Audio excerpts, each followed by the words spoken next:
Avant la charge, le véhicule est à 43%. Bonjour tout le monde, un petit présentation et test d'un chargeur pour voiture électrique que j'ai acheté sur Amazon. J'avais besoin d'un chargeur avec prise 230 volts pour charger ma voiture électrique directement sur prise 230 volts de maison. C'est de la marque DE, la puissance 3 kW. Pour la charge d'un véhicule électrique, ça sera une charge très lente.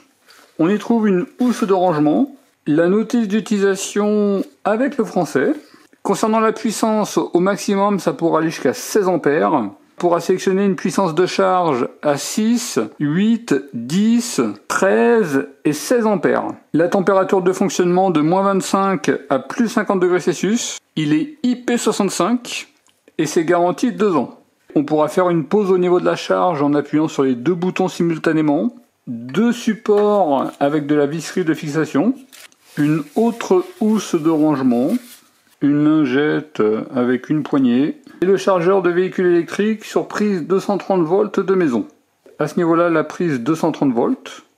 Pour se connecter directement sur une prise maison ou sur une station d'énergie. D'ailleurs, sur Brico Vidéo numéro 1, je vais utiliser le chargeur avec une station qui envoie de l'énergie directement dans la maison.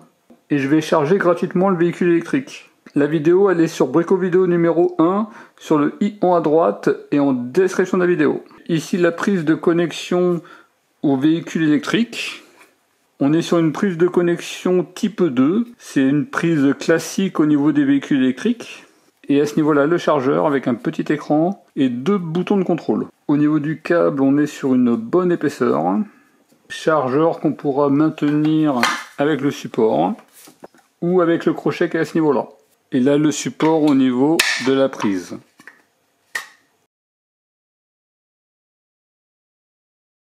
Alors, le chargeur, vous pouvez le connecter sur n'importe quelle prise de votre habitation. Toutefois, étant donné que c'est quand même un appareil qui peut tirer beaucoup d'énergie, il faut quand même faire très attention selon l'ampérage que vous allez sélectionner.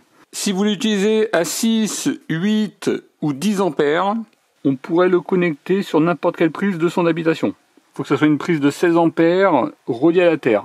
Si vous l'utilisez à 13 ou 16 ampères, il faut quand même faire très attention parce que c'est un courant d'alimentation très fort pour une prise de maison et les prises ne sont pas adaptées à une telle puissance, surtout en continu.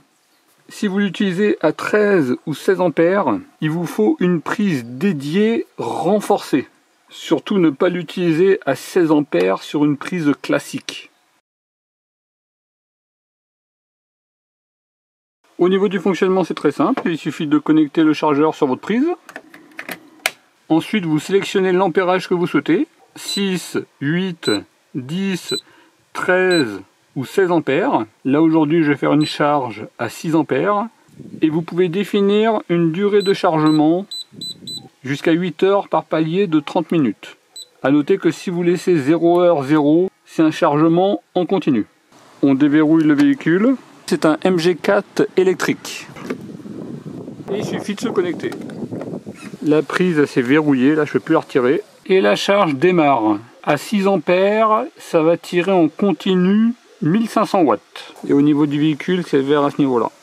Là on arrive sur 8 heures de charge en continu. Au niveau du chargeur, je ne ressens pas de chaleur. Après 8 heures de charge, sur le point le plus haut, on est à 30 degrés.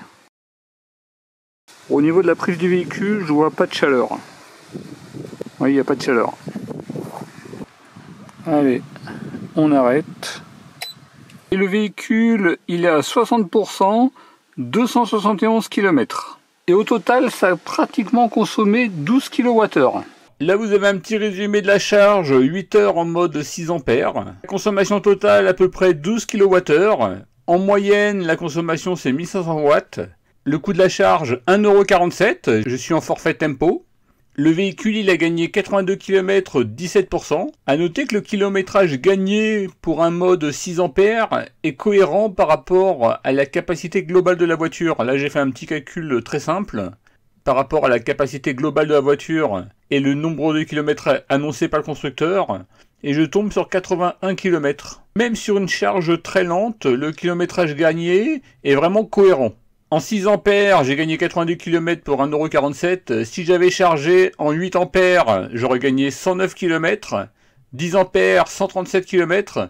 13 ampères 178 km et 16 ampères 219 km. En sachant que pour 13 et 16 ampères, il faut une prise renforcée. J'ai fait un petit comparatif entre mes deux voitures pour 100 km parcourus. La MG4 électrique, ça revient à 1,79 € et la C4 EHDI, en partant sur 6 litres au 100 en moyenne, et un prix du diesel à 1,60 € à 9,60 €. Lorsque j'utilise ma C4, finalement ça me revient 5,36 fois plus cher. Sans compter que comme ma maison elle est équipée en panneaux solaires, là réellement la charge a mes revenus pratiquement à 0 €. Là je vais mettre 16 ampères et la charge démarre. Alors attention, là on arrive sur les 3600 watts et là vous voyez j'ai 3500 watts. Donc là on est sur une charge très puissante. Je vais faire pause, j'appuie sur les deux en même temps pendant 3 secondes. Vous voyez, j'ai arrêté la charge à ce niveau-là. Alors par contre, tant que le chargeur est connecté au véhicule électrique, on ne peut pas modifier l'ampérage. Et là, 10 ampères, j'ai 2258 watts. En tout cas, sur ce véhicule-là, les différents courants de charge fonctionnent. Donc là, je suis sur le véhicule, je fais arrêter la charge, et la charge s'est bien arrêtée. J'ai réappuyé sur démarrer, et là, la charge, elle a redémarré.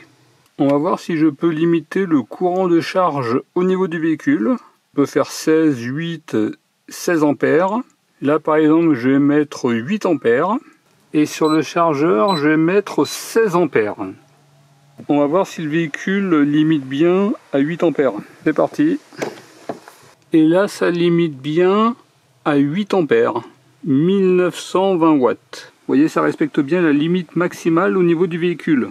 Je vais arrêter la charge au niveau du véhicule, fin de charge, et ça a bien arrêté la charge. Alors par contre chez MG, faites vraiment très attention, c'est que la voiture ne conserve pas tous les paramètres. Là par exemple, le courant maximal que j'avais mémorisé à 8 ampères, en ayant éteint la voiture et en la rallumant, c'est repassé en courant maximal.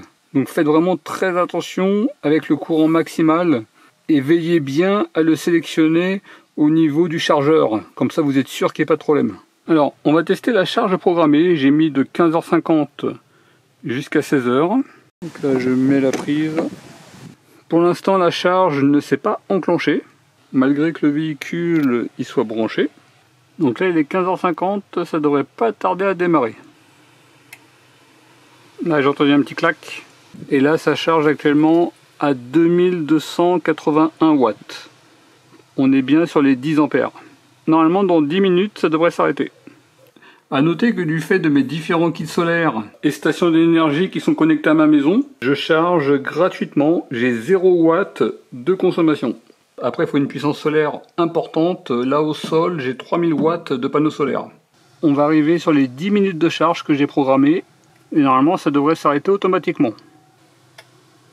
Et là, ça vient de s'arrêter. Vous voyez, ça a chargé pendant 10 minutes. Au niveau de la MG4, aucun problème, y compris avec la charge programmée, qui fonctionne parfaitement.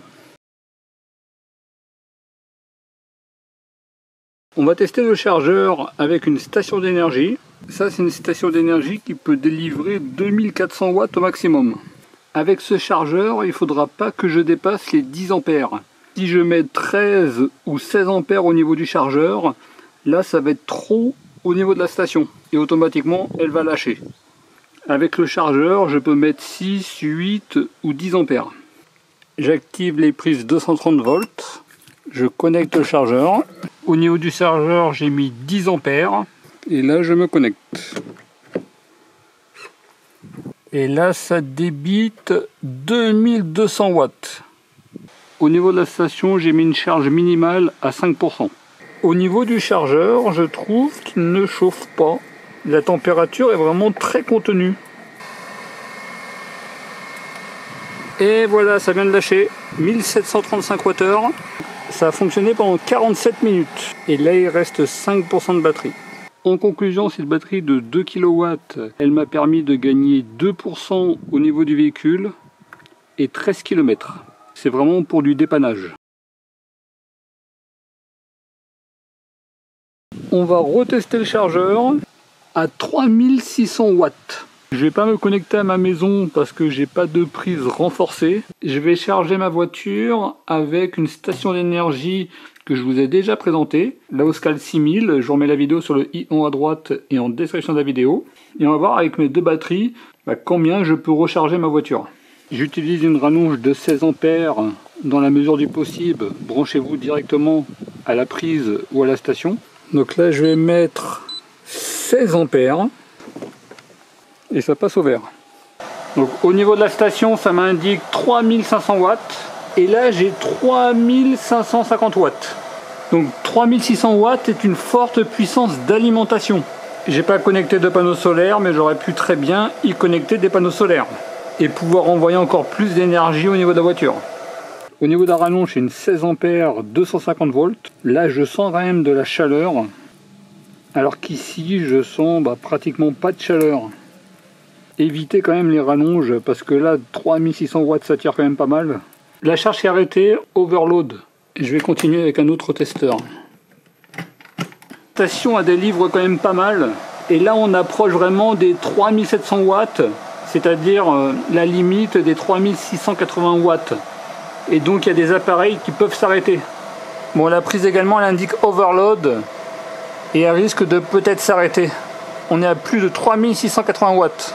Petit point au bout d'1 h 30 minutes. Là on est à 7% et là 30%. Actuellement 3700 watts. Vous voyez là ça a retourné 1098 Wh et là 4440 Wh. Bon, la température au niveau du chargeur, écoutez, c'est vraiment très léger. Également au niveau du câble c'est très léger.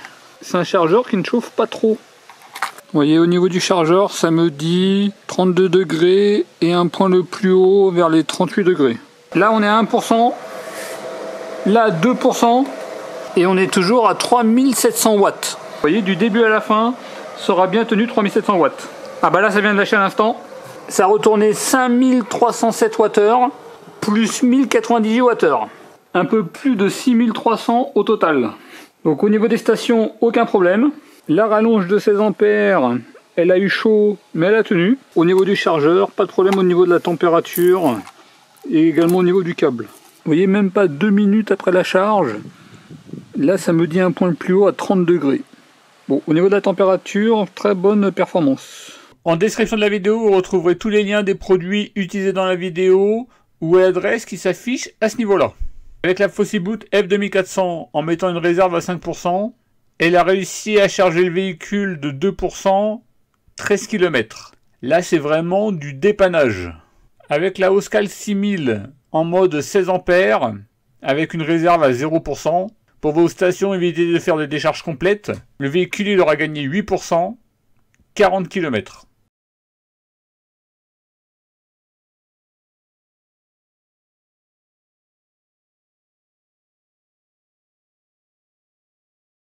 Au niveau des avantages, la puissance annoncée est bien respectée. Il fonctionne parfaitement sur mon véhicule électrique. Il conserve le dernier mode sélectionné. La dernière fois que j'ai utilisé, c'était en 6 ampères. Et là, il reste bien en 6 ampères. C'est très important qu'il conserve le dernier mode sélectionné, surtout en cas de coupure électrique. On a le choix entre 6, 8, 10, 13 et 16 ampères. La température de fonctionnement. Au niveau des câbles également, il y a peu de température. On est sur des câbles bien épais. On peut définir une durée de fonctionnement. Au niveau des points négatifs, il n'est pas connecté. Et lorsqu'il est relié au véhicule électrique, on ne peut pas modifier l'ampérage. Il faut vraiment qu'il soit déconnecté du véhicule électrique pour pouvoir modifier l'ampérage. Alors, est-ce que c'est une sécurité au niveau des véhicules électriques? Ça, je ne sais pas. En tout cas, un très bon chargeur. Si vous intéresse, vous avez tous les liens en description de la vidéo ou à l'adresse qui s'affiche à ce niveau-là. À noter que je vous mettrai une petite sélection de différents chargeurs. Par contre, les autres produits, je les ai pas testés. Le seul que j'ai testé, c'est celui-ci. En tout cas, je vous remercie d'avoir regardé cette vidéo et je vous dis à très bientôt. Au revoir.